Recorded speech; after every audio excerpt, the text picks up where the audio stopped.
Hello साथियों, कैसे आप सभी लोग। मैं दीक्षा यादव आप सभी लोगों का अपने यूट्यूब चैनल इन्फॉर्मेशन बाय दीक्षा यादव में हार्दिक स्वागत करती हूं। आज की इस वीडियो में हम बात करेंगे यूपी जीईटी। इस टाइम फर्स्ट राउंड काउंसलिंग की प्रोसेस चल रही है। इस फर्स्ट राउंड काउंसलिंग रजिस्ट्रेशन आज 23 जून लास्ट डेट है। जो भी स्टूडेंट्स अगर फर्स्ट राउंड में रजिस्ट्रेशन चॉइस फिलिंग करना चाहते हैं तो आज तक का आपके पास समय है। आज आप 23 जून तक कर सकते हैं। इसके बाद आपका अलॉटमेंट लेटर कब आएगा?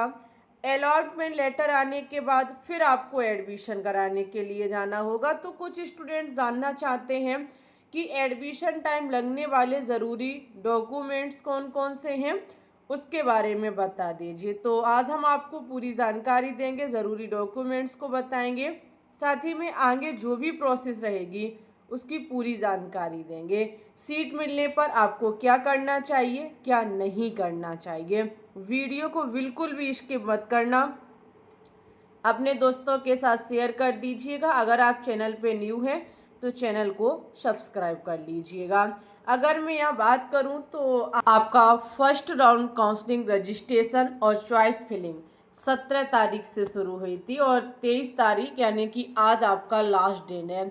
अगर मैं यहाँ पे बात करूँ कि सीट अलॉटमेंट लेटर कब आएगा, कब सीट अलॉट की जाएगी, तो 26 तारीख को यानी कि 26 जून को आपका सीट अलॉटमेंट लेटर आ जाएगा। आपको पता चल जाएगा कि आपको कौन सा कॉलेज मिला है और प्राइवेट मिला या गवर्नमेंट मिला। ओके, साथ ही में जब आपका सीट अलॉटमेंट लेटर आ जाएगा उसके बाद आपको रिपोर्टिंग करने के लिए कॉलेज जाना होगा। यानी कि एडमिशन कराने के लिए आपको जहां कॉलेज मिला होगा उस कॉलेज में जाना होगा, जो कि आप 27 जुलाई से लेकर के 2 जुलाई के बीच कभी भी जा सकते हैं। इसके बाद आपको मौका नहीं दिया जाएगा। चलिए, तो अब मैं बात करूंगी कि चलो ठीक है, हमने एडमिशन ले लिया, इसके बाद मुझे क्या करना होगा, इसकी प्रोसेस क्या रहेगी। तो देखो, जब आप एडमिशन लेने के लिए जाएंगे तो सबसे महत्वपूर्ण चीज़ है ज़रूरी डॉक्यूमेंट्स। वो डॉक्यूमेंट्स अभी मैं आपको बताऊंगी। साथ ही में जब आपको सीट अलॉट हो जाएगी, ऐसा भी हो सकता है कि आपको कॉलेज पसंद ना हो। कॉलेज पसंद नहीं है तो क्या करें, कॉलेज पसंद है तो क्या करें, और अगर आपको बिल्कुल ही छोड़ना है तो क्या करें। तो चलिए भाई, हम आपको पूरी जानकारी देंगे वेबसाइट के माध्यम से। चलेंगे वेबसाइट से, वहाँ से आपको A to Z पूरी जानकारी देंगे। देखो, यहाँ पे स्पष्ट लिखा हुआ है कि जो अभ्यर्थी को सीट आवंटित होगी ये 26 जून को पता चल जाएगा। यहाँ पर देखो, जब आप पता कर लेंगे कि आपको कौन सा कॉलेज मिला है तो राउंड 1 में जो सीटें आवंटित की गई हैं उन्हें पोर्टल पर लॉगिन करना होगा और एक जो निर्दिष्ट तिथि दी जाएगी उसके भीतर आपको 3 विकल्प का चयन करना होगा। जब आपको सीट आवंटित हो जाएगी उसके बाद की प्रोसेस क्या है कि आपको नीचे 3 विकल्प दिए जाएंगे आपके अलॉटमेंट लेटर में, जिनको आपको चुनना होगा। एक तिथि दी जाएगी, उसके भीतर ये काम करना होगा। क्या आपका फर्स्ट ऑप्शन रहेगा जिसमें आप फ्रीज कर सकते हैं, यानी कि अगर आप accept allotment seat and to not wish to participate in round 1 of counselling, जिसे फ्रीज कहते हैं। इसका मतलब ये है कि अगर आपने ऑप्शन 1 को चूज कर लिया तो इसका मतलब है कि आपने सीट को एक्सेप्ट कर लिया है। जो आपको सीट मिली है बस आप इसी को रखना चाहते हैं, अब अपनी सीट को बदलना नहीं चाहते हैं, तो आपको वहां ऑप्शन 1 को चुनना होगा। ऐसे भी स्टूडेंट्स होंगे जिन्हें सीट पसंद नहीं है तो accept allotted seat and wants to upgrade, यानी कि सीट भी आप चाहते हैं मेरी एक्सेप्ट बनी रहे, लेकिन मैं एक मौका और लेना चाहता हूं कि मुझे कोई दूसरा कॉलेज मिल जाए, और अगर नहीं मिलता है तो ऐसी स्थिति में मेरा पहला वाला तो बना ही रहे ना, वो भी चला जाए यहाँ से। तो ऐसा अगर आप करना चाहते हैं तो ऑप्शन 2 को चुनेंगे जहाँ फ्लॉट हो जाएंगे। इसका मतलब होता है ऑप्शन 2 वो बच्चा चुन सकता है जिसे कॉलेज मिला है, वो ये चाहता है कि मेरा कॉलेज चेंज हो जाए, ओके, मैं अपग्रेड हो जाऊं, मुझे कोई दूसरा कॉलेज मिल जाए।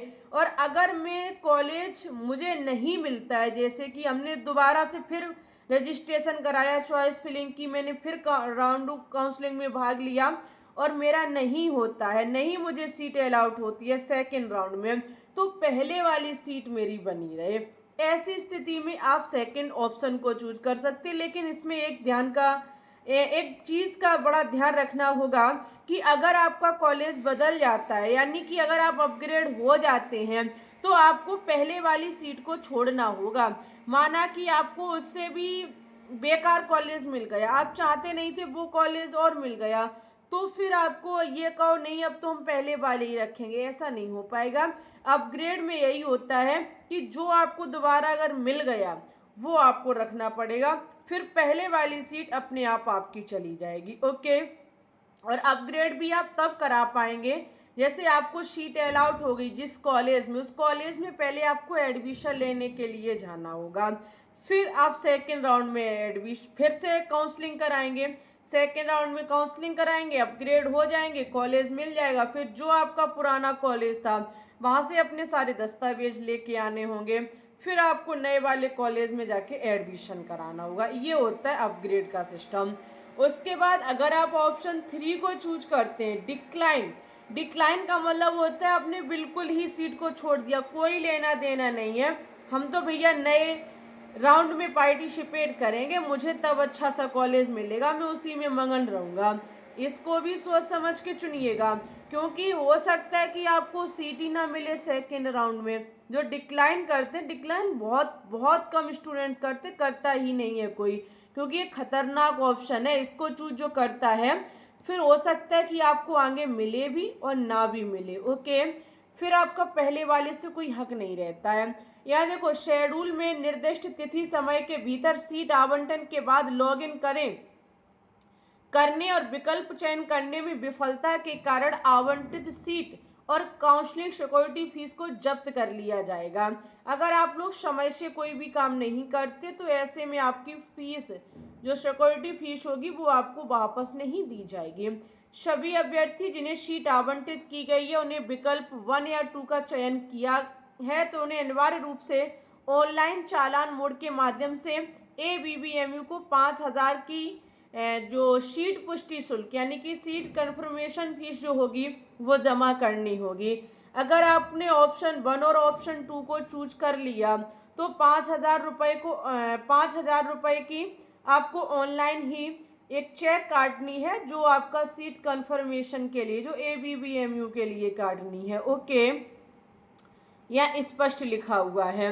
और विकल्प 1 और 2 का चयन करने वाले अभ्यर्थियों को निर्दिष्ट तिथि और समय के भीतर अपनी वही प्रवेश प्रक्रिया करानी होगी अपने मूल दस्तावेजों के साथ। जहां आपको कॉलेज मिला है वहां जाना होगा, उन दस्तावेजों की फोटोकॉपी भी साथ में ले जानी है। यहाँ आप देखेंगे आपके कौन कौन से दस्तावेज हैं। तो देखो, आपका सीट आवंटन पत्र, अलॉटमेंट लेटर जो है उसको आप लेके जाएंगे, निकलवा लीजिएगा। 5 पासपोर्ट आकार की सफेद पृष्ठभूमि में नवीनतम रंगीन कलर फोटो। आपको 5 पासपोर्ट साइज की फोटो लेके जानी है, जो आपने डॉक्यूमेंट्स जब आपने फॉर्म अप्लाई किया था वो वाली हो तो उनको ले जाइएगा। ओके, वही हो तो और बेस्ट रहेगा। 5,000 रुपये की जो आप कंफर्मेशन शुल्क फीस जो आप कटवाएंगे ना, कंफर्मेशन फीस, उसकी रसीद आप लेके जाएंगे, फोटोकॉपी उसकी लेके जाइएगा। ओके, निकलवा लीजिएगा। फोटो पहचान प्रमाण पत्र में आप Aadhaar card, voter ID, driving licence जो भी है उनमें से आप कोई एक ले जा सकते हैं। सबसे बेस्ट रहता है आधार कार्ड। आवेदन भरते समय अपलोड की गई सत्यापन सीट यानी कि वेरिफिकेशन जो सीट है उसको लेके जाएंगे। किसी मान्यता प्राप्त 12वीं समकक्ष परीक्षा का उत्तीर्ण प्रमाण पत्र, मार्कशीट, अंकों का विवरण। यदि अभ्यर्थी के पास ओरिजिनल मार्कशीट नहीं है तो उसे डिजी लॉकर के माध्यम से सत्यापित किया जाएगा। सीधी सी बात है, आप 10th या 12th दोनों की 10th और 12th दोनों की मार्कशीट ओरिजिनल लेके जाएंगे। ओके, जन्म तिथि दर्शाने वाला बोर्ड का प्रमाण पत्र, जो आपका जन्म तिथि कक्षा 10th का जो आपका प्रमाण पत्र हो। ओके, 12th का माइग्रेशन स्थानांतरण प्रमाण पत्र, जिसे आप चरित्र प्रमाण पत्र, जो आपको कॉलेज में आपको मिलेगा, ठीक है। और सीबीएसई बोर्ड वाले बच्चों का माइग्रेशन बनता है, उनका भी आपको कॉलेज में मिलेगा। जहाँ से आपने 12th पास कर रखी है वहाँ जाइएगा, वहाँ आपको ये डॉक्यूमेंट्स मिलेंगे। एएनएम कोर्स सर्टिफिकेट, अगर आपने एएनएम किया रखा है, जीएनएम वाला ये एग्जाम दिया है तो उसका सर्टिफिकेट आप ले जाइएगा। मेडिकल फिटनेस प्रमाण पत्र ये भी आपका बनवाना आपको पड़ेगा, ओके। यदि लागू हो तो अभ्यर्थियों को निम्न प्रमाण पत्र साथ लाने हैं। देखो भाई, अगर आपने इनमें से कोई प्रमाण पत्र आपका अनिवार्य है, जैसे कि किसी का ईडब्ल्यूएस होता है, सुन लो हम बता रहे हैं, आपका केवल उत्तर प्रदेश के सक्षम प्राधिकारी द्वारा जारी SC ST जात का प्रमाण पत्र, SC ST जात का प्रमाण पत्र, सीधी सी बात है, आपका जो कास्ट सर्टिफिकेट है SC ST वालों का, वो आप ले जाइएगा। तहसीलदार या SDM द्वारा बना हुआ आपका। ओबीसी वाले जो स्टूडेंट्स हैं उनको अपना सर्टिफिकेट लेके जाना है, कास्ट सर्टिफिकेट जो 1 अप्रैल 2025 या उसके बाद का होना चाहिए। ईडब्ल्यूएस प्रमाण पत्र अगर आपके है तो उसे जरूर लेके जाइएगा, उसका बेनिफिट मिलता है।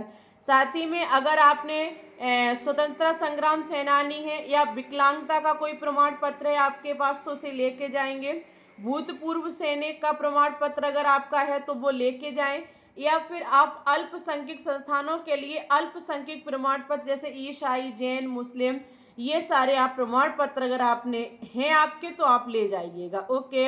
एक चीज और इसमें सुनेंगे, सीट आवंटन और स्वीकृति के बाद फ्रीज एवं फ्लैट दोनों यदि कोई अभ्यर्थी कॉलेज में रिपोर्ट नहीं करता है तो उसकी आवंटित सीट रद्द कर दी जाएगी, काउंसलिंग सुरक्षा शुल्क जब्त कर ली जाएगी।